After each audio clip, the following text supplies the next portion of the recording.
आकाश भूमि news राष्ट्रीय समाचार पत्र व वेब न्यूज चैनल निडर पत्रकारिता की एक अनोखी झलक। जनपद का number 1 news analysis channel.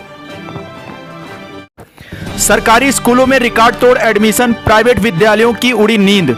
Special report जनपद भदोही से है, जहां भदोही शिक्षा विभाग ने जिला बेसिक शिक्षा अधिकारी भूपेंद्र नारायण सिंह की अगुवाई में एक अनोखा कारनामा किया है।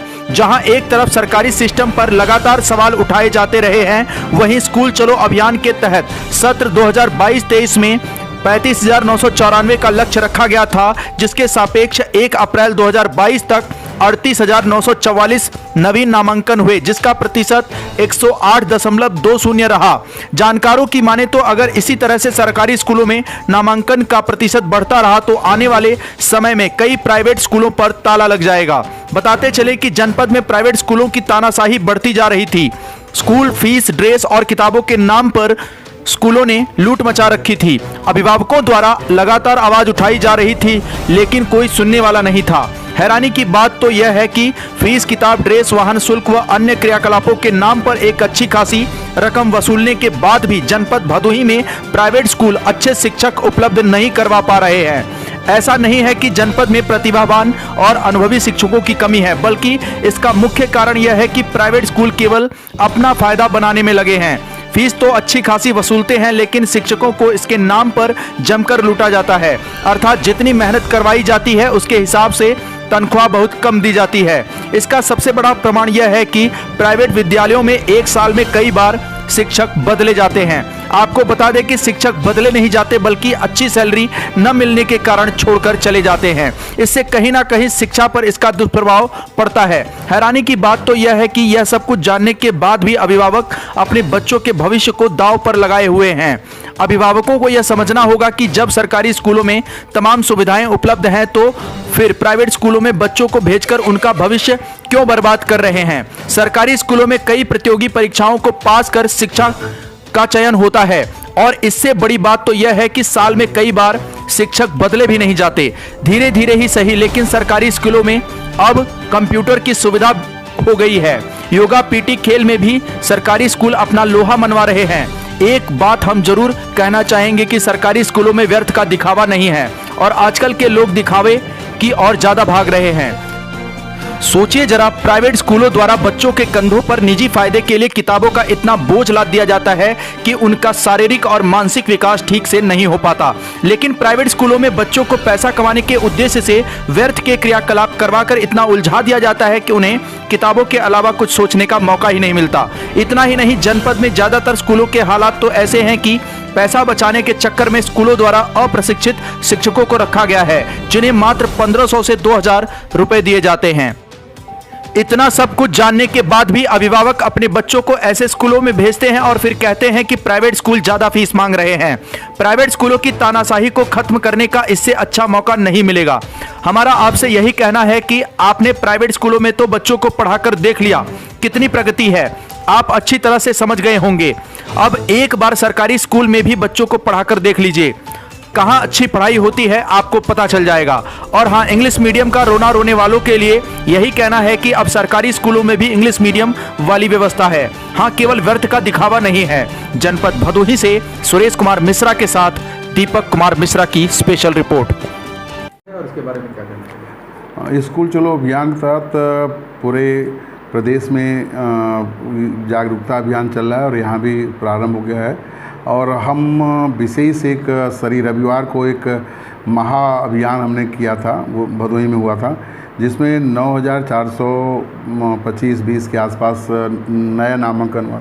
फोकस था हमारा कि जो बच्चे इस स्कूल पे जा रहे हैं वो तो हमारे यहाँ आ रहे हैं, इसके साथ ही साथ कुछ ऐसे समूह हैं, जैसे मुशहर लोगों का जो समूह है, या ईंट भट्ठे पे जो काम करते हैं, या प्लास्टिक जो बीनने का काम करते हैं, या रेलवे स्टेशन के पास रहते हैं, उधर सिनेमा हॉल के आसपास रहते हैं, ऐसे बच्चों को चिन्हित करना ही नहीं, बल्कि उनके अभिभावकों से संपर्क स्थापित करते हुए उनको दाखिला देना, विद्यालय पे नामांकन करना, और नामांकन के साथ साथ उनकी उपस्थिति सुनिश्चित करना।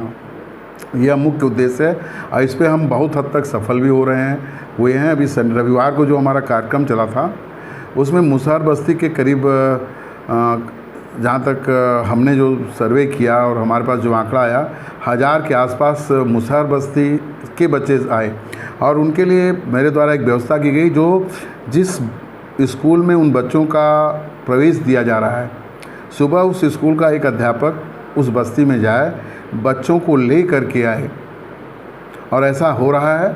हमारे टीचर्स जिनको हमने नामित किया है या स्वतः वो जा रहे हैं और बच्चों को लेके आ रहे हैं। इसके साथ ही साथ एक हम लोगों के ऊपर आरोप लगता है कि हमारे बच्चे बेसिक में नहीं पढ़ते। यद्यपि मैं भी बेसिक में पढ़ा हूँ, बेसिक से ही पढ़ करके यहाँ आया हूँ और हमारे बच्चे भी बेसिक में पढ़े हैं और हम प्रयास कर रहे हैं और लगभग बहुत हद तक इसमें सफल भी हैं कि हमारे जो अध्यापक हैं, जो कर्मचारी हमारे परिषद में हैं, उनको उनके बच्चे बेसिक के स्कूलों में प्रवेश लें और इस पे प्रवेश हो भी रहा है। हम 100% की बात तो नहीं कर रहे हैं लेकिन हो रहा है। वो अपने बच्चों को पढ़ा रहे हैं, अपने यहाँ ही पढ़ा रहे हैं। बहुत सारे क्योंकि दूरस्थ हैं तो वो अपने यहाँ लोकल में पढ़ाते होंगे, यहाँ की भी स्थिति में बात कर रहा हूँ और इस पे मेरा विशेष फोकस है। मैं जहाँ भी जाता हूँ अपने अध्यापक को प्रेरित करता हूँ कि आप जब अपने बच्चे को यहाँ नहीं पढ़ाएंगे तो फिर हम दूसरे को कैसे कहेंगे। तो इसका प्रभाव पड़ रहा है और आज की स्थिति में आप देख रहे हैं कि विद्यालयों का जो भौतिक स्वरूप है वह बिल्कुल बदला हुआ है और हमारे यहाँ नामांकन भी हम पिछले नामांकन को क्रॉस कर चुके हैं। यद्यपि समय जो सरकार द्वारा, हम तो प्रवेश पूरे साल लेते हैं, उम्र के अनुसार है आरटी में, लेकिन एक लक्ष्य दिया गया है जिसको हमको 30 अप्रैल तक पूरा करना है और उस लक्ष्य के नज़दीक लगभग हम 86% पहुँच चुके हैं। कल भी हमारा एक विशेष अभियान चलने जा रहा है 27 तारीख में। हमारे सारे डीसी, सारे खंड शिक्षा अधिकारी, जितने भी एआरपी हैं, एसआरजी हैं और स्कूल के हमारे अध्यापक, उनको फिर एक बार हम बिल्कुल फील्ड में निकाल रहे हैं कि आप जाइए, प्रवेश ले लीजिए।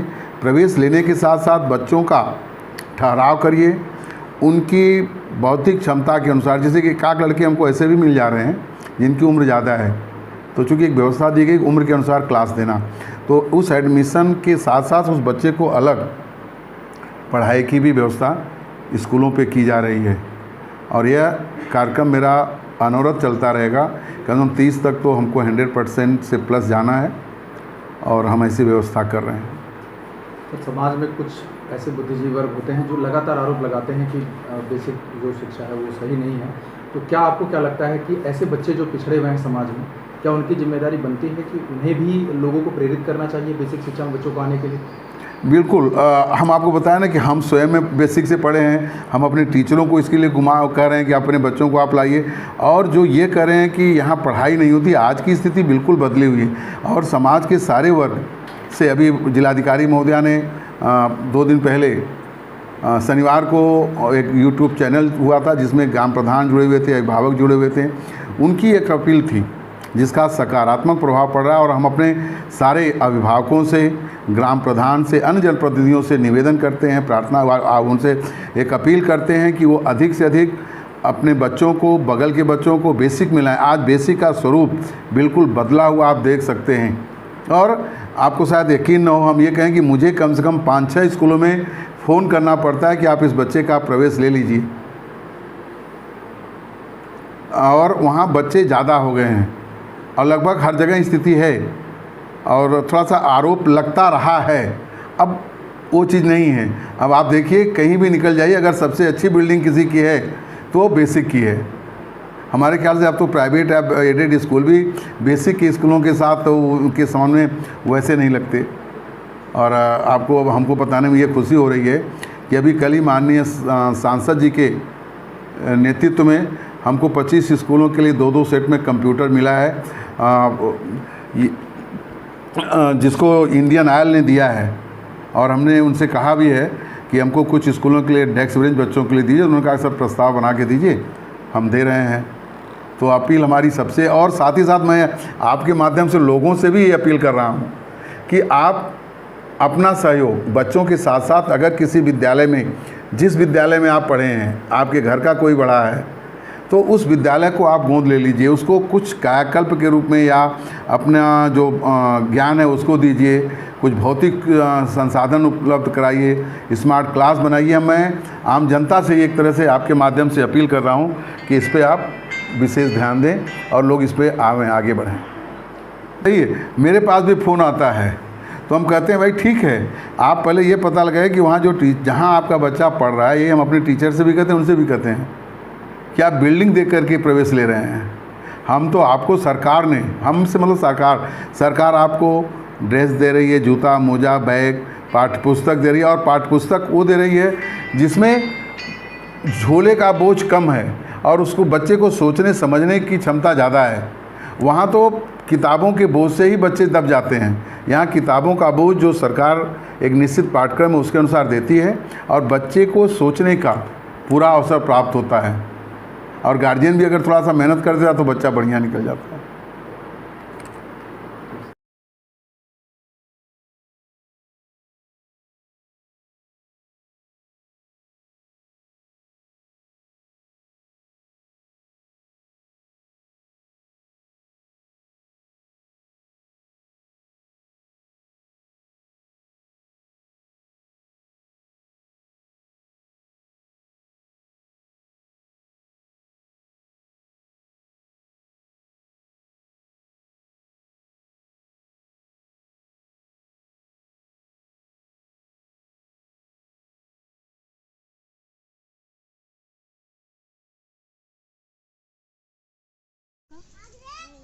पिंकी, अच्छा, और आपका? कभी स्कूल नहीं गए ना? नहीं गए? अभी स्कूल जाना है? वहाँ बहुत अच्छे अच्छे बच्चे ढेर सारे आते हैं, आप लोग पढ़ेंगे? ड्रेस मिलेगा, कॉपी किताब मिलेगी, जूता मिलेगा, खाना मिलेगा गरम गरम, और पढ़ाई होगी। पढ़ने आओगी? हाँ, रोज आओगी ना? सब लोग आएंगे पढ़ने? हाँ, तो ये नहा के बाल वाल ठीक करके और तब आप लोग रोज सुबह 7:30 बजे विद्यालय आ जाएंगे। कल थोड़ा तेजी से बोलो, मुझे नहीं सुनाई दे रहा है। तेज से बोलो। आओगे विद्यालय? आओगे? चलो हाथ मिलाओ। डन? विद्यालय आना है ना? आना है विद्यालय? पक्का? तुम भी आओ। आना है ना? पक्का ना? सबको लेके आओगे? चलो सबका नाम लिख देंगे, सबका नाम लिखेंगे। चलो बारी बारी से सब लोग अपना नाम बताओ। भोजन भी कितना अच्छा है। भोजन बहुत बढ़िया होता है। हम लोग तो वहीं खाते हैं, अभी सुबह भी वहीं खाते हैं। थोड़ा सा इसको देखिए, एकदम आपके तो एकदम हम बोलिए टाइप को भी तो न्याय पंचायत ग्राम की वो बड़ी है, नामांकन भी बस्तियाँ भी बहुत ज्यादा है। उनका भी मैं आप 6 प्राथमिक विद्यालय है। अच्छा, आपके ग्राम सभा में 6 प्राथमिक, 2 जूनियर हाई स्कूल, 2 क्या 3 है, एक से लेकर 3 है। तो हमने अभियान चलाया है, जैसे पल्स पोलियो का अभियान नहीं चलता है, जब वैक्सीनेशन का महाअभियान तो पूरे जनपद में चल रहा है। और यार इधर आ जाओ, अब आ रहा है पूरे जनपद में चल रहा है यदि और ऐसे ही लोगों को लाल बटन दबाकर चैनल को सब्सक्राइब करें तथा घंटी का बटन अवश्य दबाएं ताकि सभी वीडियो की जानकारी आपको मिलती रहे। आप अपने आसपास होने वाली घटनाओं की जानकारी हमें नीचे लिखे नंबरों पर दे सकते हैं। आप हमें ईमेल भी कर सकते हैं।